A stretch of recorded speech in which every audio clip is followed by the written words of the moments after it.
In this one report, which I'll put up the document next to me on the screen here, it also says that with this Versed, or also known as Midazolam, several adverse reactions have been reported after Midazolam use, which include agitated excitement, mental confusion, and extrapyramidal reactions such as dystonia, athetoid movements, and tremors.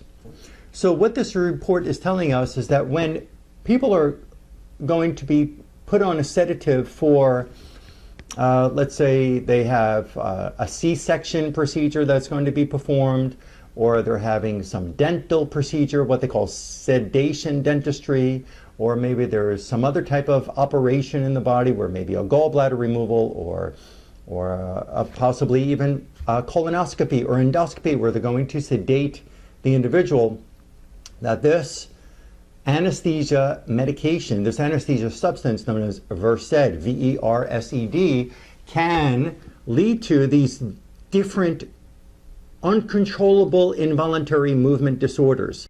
Hello, are you one of the millions of people around the world suffering from a Parkinson's-like movement disorder condition? Have your doctors attempted to use medications like dopamine-type medications and possibly some other medications that may have prescribed you in order to try to assist you in helping you help yourself control your involuntary movement disorder, whether it's happening with the jaw, facial expressions, jaw movements, uncontrolled involuntary jaw movements, uncontrolled involuntary movements with the fingers, with the arm, with the leg, with the foot. So understand there are certain different movement disorders that can occur in a person's body and may be similar to one or another individual. Generally, they're described as Parkinson's disease, yet these movements, which may not be tremors, there are movements called athetoid movements. Athetoid movements, I'll put the words up here on the screen. Athetoid movements are movements that, again, are uncontrollable movements, which do have links to various types of toxins and infections that can be in your central nervous system. One toxin in particular that we need to discuss here is called, it's called Midazolam, also known as Versed. And this is a sedative. This is a drug, as I'll read right here off the internet. This is a short-acting benzodiazepine used for induction and maintenance of general anesthesia and for sedation in palliative or pain relief care. Now, understand this, which I'm about to report to you what I found in a patient who's got this movement disorder with both hands, uncontrollable finger movements, as well as jaw movements, constant jaw movements, constant hand movements. And it's not a tremor, it's the fingers are just uncontrollable like this in both hands. It makes it extremely difficult for her to feed herself, to brush her teeth, to dress herself, and so on. In this one report, which I'll put up the document next to me on the screen here, it also says that with this Versed, or also known as Midazolam, several adverse reactions have been reported after Midazolam use, which include agitated excitement, mental confusion, and extrapyramidal reactions such as dystonia, athetoid movements, and tremors. So what this report is telling us is that when people are going to be put on a sedative for, let's say they have a C-section procedure that's going to be performed, or they're having some dental procedure, what they call sedation dentistry, or maybe there's some other type of operation in the body where maybe a gallbladder removal or possibly even a colonoscopy or endoscopy where they're going to sedate the individual, that this anesthesia medication, this anesthesia substance known as Versed, V-E-R-S-E-D, can lead to these different uncontrollable involuntary movement disorders. So while you see in my other videos that you can look at my YouTube channel while you'll see in my other videos where I'm talking about different infections and toxins, this is one in particular toxin that I found in a patient who's got these athetoid movements with the hands and with the jaw. And I'll report to you very interesting about this patient. She was born in 1947. She's come to me a few times in the past, probably about a year, to begin to safely remove the disease-causing agents which have caused her to have these athetoid movements, these different involuntary movements, but also something that she had, which I'll be showing in a future video. She had severe edema from her knees down to her feet. Severe edema, both limbs. Medications did not help her alleviate the edema. The medications the doctors prescribed did not help her alleviate the edema in any way. The medications that they've used for these athetoid or these uncontrollable, not even tremors, athetoid movements, the medications have not helped to calm down these movements at all for her. One reason why I brought up the edema is that in the past few months of working with me and doing this work that I'm offering her, the protocols, unique protocols from her exams that I'm offering her, that her edema from her knees, both legs, knees down to her feet, the edema has been reduced more than 50% with no medication, with specific frequency-based remedies that I provided her, that my laboratory makes to provide her for the exact findings that I discovered in her previous examinations. Well, she returned to me January 25th of 2018 for a next exam, for a follow-up exam. And while she says that she feels better, she feels that, it's a definitely noticeable, remarkable reduction in the edema in her legs and feet. And I'm sorry, what I wanted to point out about edema is that when there's edema, it may not be caused by or solely caused by a kidney malfunction, because the kidneys help us to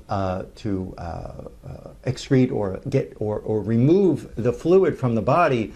But also what happens is there's a part of the brain and some surrounding neighboring circuits of this part of the brain, or brain tissues neighboring this part of the brain called the hypothalamus.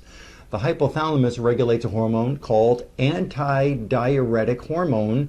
I'll make an also known as, known as the anti-urine hormone.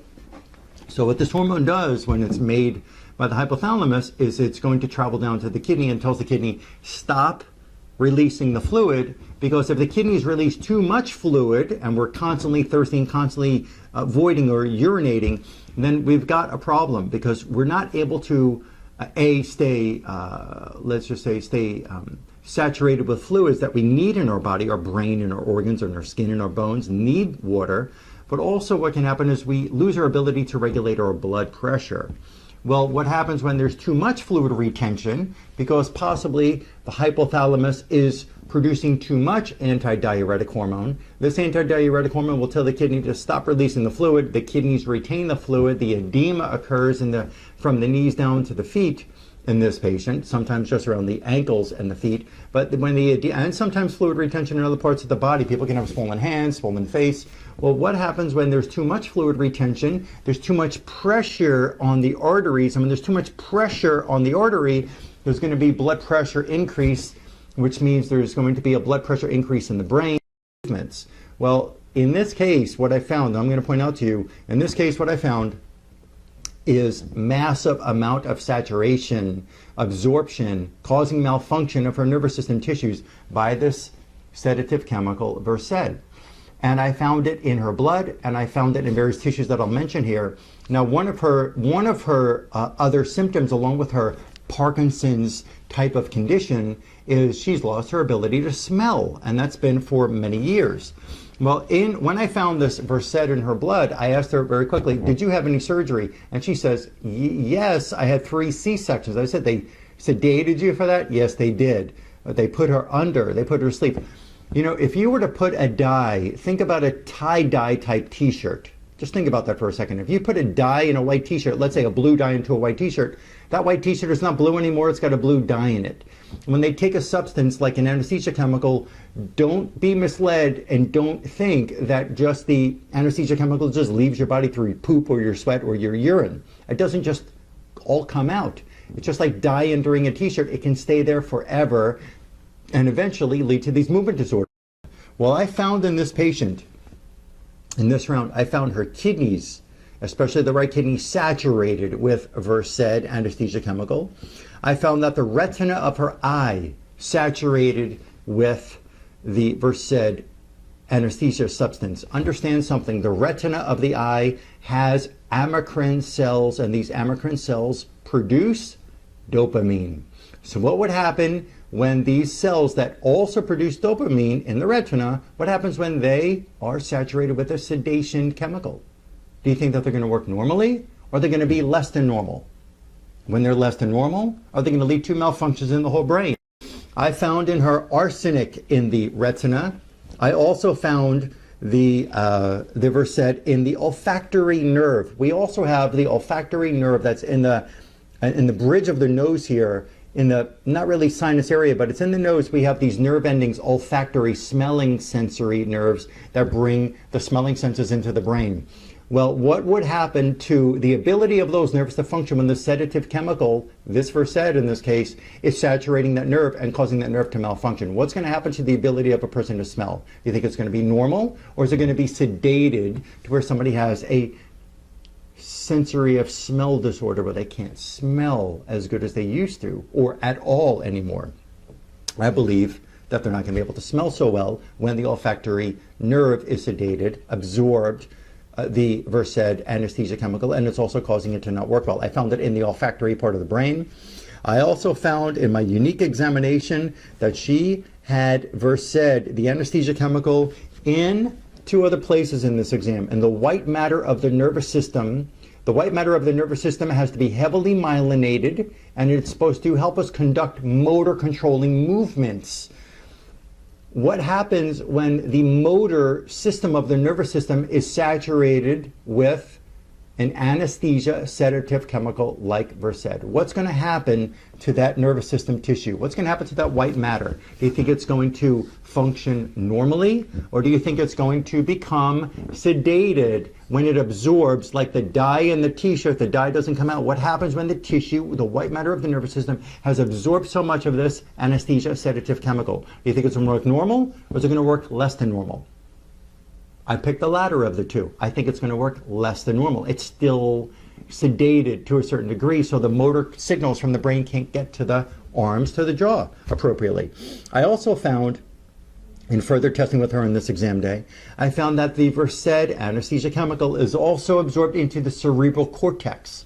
And what we have in the cortex of our brain, if you don't have the owner's manual of the human body, since we're not born with that, what I found in the cortex of her brain tissue is the Versed chemical. And the cortex of the brain, what we know in neurology is that there's areas called Brodmann areas. And these Brodmann areas, what we understand are there's a map of the whole body. And so we have what they've done decades ago and still today, where they can cut off the skull cap here and put a needle into a part of the brain. The person doesn't feel pain here, but they could have a sensation change in the lip or in the tongue or in their toe or in their hand or in the eye. So there's different areas of the cortex of the brain that tell different parts of the face and the body how to feel and function. Well, what happens when the jaw is constantly moving like this and the hands are moving, and there are big areas of these Brodmann areas of the cortex of the brain, the map of the body is in the brain, is that these tissues are not, the parts of the body are not going to work well when the tissue in the brain is being sedated by the anesthesia substance. I'm setting her on a course over the next 43 days where she is taking specific frequency-based remedies. These drops, easy to take. They're going to go into these areas of the body, the retina, the olfactory nerve, the olfactory lobe of the brain, the right kidney, in her white matter, in the cortex of the brain, and helping her remove safely the anesthesia chemical through various detoxification channels in her body. Not all disease disorders are caused by, although they can be, by mercury or infection, or from lead, or from arsenic, or from, let's say, Lyme disease, or some other kind of infection. We can have chemicals that people are not totally thinking about causing these disorders. You're not getting this information from your general neurologist who's doing a various kind of neurological exam, when they're not listening into the tissues to find what the tissue needs to help itself recover, like I do in my examination. When they're not doing that, it's all just, you're one of the unlucky ones, and take this medication, and that's all that they have to offer you. Well, when we can find what's causing the stress in a unique examination, we can find a way to help safely eliminate that toxin and or infection from the nervous system tissue to allow the nervous system tissue to get back on board and do what it's supposed to do. Okay, very simple to understand. Well, I won't get into the details of how I do my examination in this video, but what I will tell you is I do have practice a very unique understanding and a very unique method where I can tap into the tissues through a unique bioresonance method. There's no electrical equipment. Don't look up bioresonance machines after you watch this video here, but I practice a very unique bioresonance method with an understanding of the function of all parts of the nervous system, with an understanding of, in postgraduate, hundreds of hours in neurochemistry studies and immunology studies and dental and the teeth, how the teeth are connected to the brain and the body and can lead to disorders in the brain and the body. Tons of science for the past 11 years in postgraduate studies.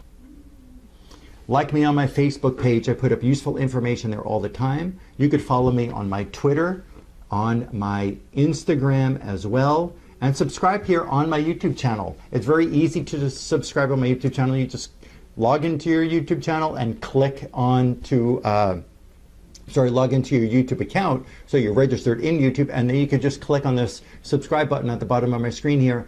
Very simple, just takes a click of a button. Also, share this video with a loved one, with a friend, anybody you know who's suffering with a movement disorder, who deserves to know that there are other ways to figure out what's causing the disease, the movement problem in the body. They deserve to know. Just click the share button, very simple. Call my clinic at 954-370-3100. That's 954-370-3100 when you're ready, or for your loved one, when they're ready to begin to go on the journey with commitment to help them clean up the different disease-causing infections and toxins that have gotten into their tissues, because they deserve to get well and not to suffer. Call my clinic at 954-370-3100. You can also send an email to my clinic assistant so we can get started on the journey with you.